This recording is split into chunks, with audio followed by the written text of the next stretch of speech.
এবারের পুজো সংক্রান্তে কোথাও কোনো লেখা দিচ্ছ না কেন? আরে তোর অত সময় কোথায়? এতগুলো বইয়ের লেখা, সেগুলোই শেষ করতে পারছি না। তা বলে লেখা দেবে না? ঠিক আছে, বাদ দাও। তা ফোনটাও রিসিভ করার সময় পাও না, তাই তো? আরে না, তা নয়।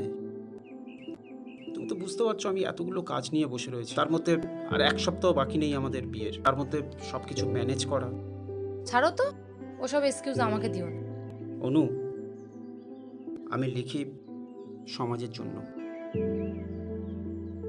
মানুষের জন্য, সাধারণ মানুষ যারা লড়াই করে বেঁচে আছে নিজেদের অধিকার থেকে বঞ্চিত হয়েও। আমার লেখা তাদের জন্য। আর এই শক্তিটা সঞ্চয় করি কোথা থেকে জানো? তোমার থেকে, তোমার লড়াই থেকে। তুমি আমার কলমের শক্তি। হুম,